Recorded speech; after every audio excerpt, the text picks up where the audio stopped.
Hello, എല്ലാവർക്കും നമസ്കാരം. എല്ലാവരും സന്തോഷമായിട്ടിരിക്കണമെന്ന് വിചാരിക്കുന്നു. അപ്പോൾ ഇന്ന് ഞാൻ പറയുന്ന ടോപ്പിക്ക് ആൻസൈറ്റി അല്ലെങ്കിൽ ഡിപ്രഷൻ എങ്ങനെ തിരിച്ചറിയാം, അല്ലെങ്കിൽ അതിൻ്റെ ലക്ഷണങ്ങൾ എന്തൊക്കെയെന്നുള്ളതാണ്. നമുക്ക് വീഡിയോയിൽ പോവാം. 2 ആഴ്ചയിൽ കൂടുതലായി നിൽക്കുന്ന വിഷാദഭാവമാണ് ആദ്യത്തെ ലക്ഷണം. ഇനി ഇതൊരു സംഭവമായോ ഒരു വ്യക്തിയുമായോ ബന്ധപ്പെട്ട് കിടക്കുന്നതല്ല വിഷാദരോഗം എന്നുള്ളത്. ഒന്നും ചെയ്യാൻ ഒരു താല്പര്യം ഇല്ലാത്ത അവസ്ഥ, മുൻപ് ആസ്വദിച്ച് ചെയ്ത കാര്യങ്ങൾ പോലും ഇപ്പോൾ ചെയ്യാൻ പറ്റാതിരിക്കുക, അല്ലെങ്കിൽ ചെറിയ ചെറിയ കാര്യങ്ങൾ പോലും നമുക്ക് സന്തോഷം തരാത്ത അവസ്ഥ, ചെയ്യാനുള്ള ഒരു കാര്യങ്ങൾക്ക് പോലും ഫോക്കസ് ചെയ്യാൻ പറ്റാതിരിക്കുക. ചിലർക്ക് ഉറക്കക്കുറവുണ്ടാവും, മറ്റു ചിലർ നന്നായി ഉറങ്ങും. ആസ്വദിച്ച് കഴിച്ച ഭക്ഷണത്തോട് വിരക്തി അനുഭവപ്പെടുക, അല്ലെങ്കിൽ മറ്റു ചിലർക്ക് നന്നായി ഭക്ഷണം കഴിക്കാനുള്ള പ്രവണത ഉണ്ടാവുക.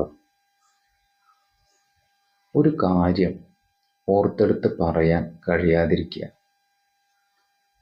ഏകാഗ്രതക്കുറവ് നന്നായി അനുഭവപ്പെടുക, ഞാനൊരു തോൽവിയാണ്, ബന്ധുക്കൾക്കൊരു ഭാരമാണ് എന്ന തോന്നലുണ്ടാവുക.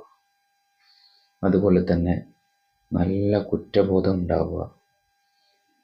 ഈ ഡിപ്രസ്ഡ് ആയ വ്യക്തി സർവൈവ് ചെയ്യാൻ ഒരുപാട് ബുദ്ധിമുട്ടും എന്നുള്ളതാണ്. ജീവിതത്തിൽ പ്രതീക്ഷ നൽകുന്ന ഒന്നും തന്നെ അവർക്കുണ്ടാവില്ല. ലൈഫിൽ ഇനി ഞാൻ എങ്ങനെ മുന്നോട്ട് പോകുമെന്ന തോന്നലുണ്ടാവും.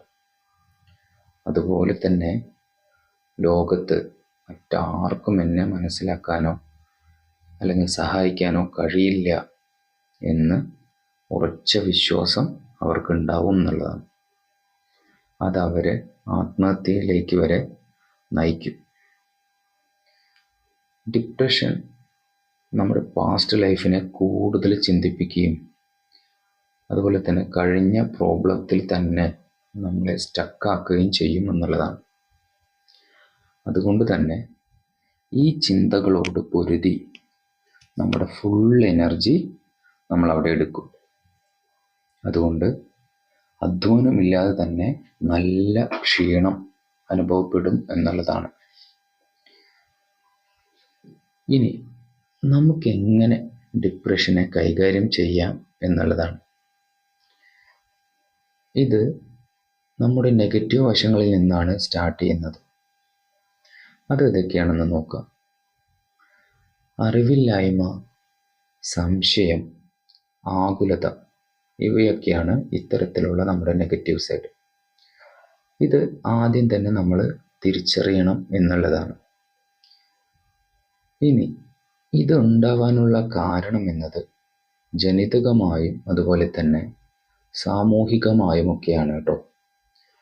ഇതിന് വേണ്ട ചികിത്സ എന്തൊക്കെയാണെന്ന് നോക്കാം. ഇതിൻ്റെ തീവ്രതയ്ക്കനുസരിച്ചിട്ട് 3 ആക്കിയിട്ട് നമുക്ക് തരംതിരിക്കാം.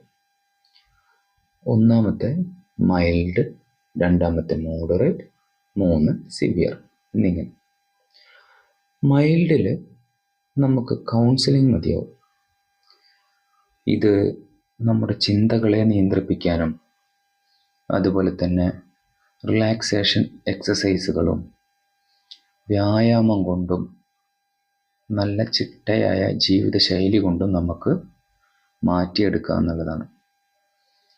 ഇനി മോഡറേറ്റും അതുപോലെ സിവിയറിലും ഈ സ്റ്റേജിലൊക്കെ മരുന്നുകൾ വേണ്ടിവരും. അത് തലച്ചോറിലെ രാസപദാർത്ഥങ്ങളെ ക്രമീകരിക്കാൻ സഹായിക്കുന്നു എന്നുള്ളതാണ്. അപ്പം ഇങ്ങനെയൊക്കെയാണ് ഇതിനെ കൈകാര്യം ചെയ്യാൻ ഉള്ള രീതികൾ. പല മരങ്ങളുടെ വേരുകളും ആഴത്തിലിറങ്ങാൻ കാരണം ഇടയ്ക്ക് വരുന്ന വലിയ കൊടുങ്കാറ്റുകളാണ്, അല്ലേ? ജീവിതത്തിൽ നമുക്കുണ്ടാവുന്ന പല പ്രശ്നങ്ങളും ഓരോ പാഠങ്ങളാണ്.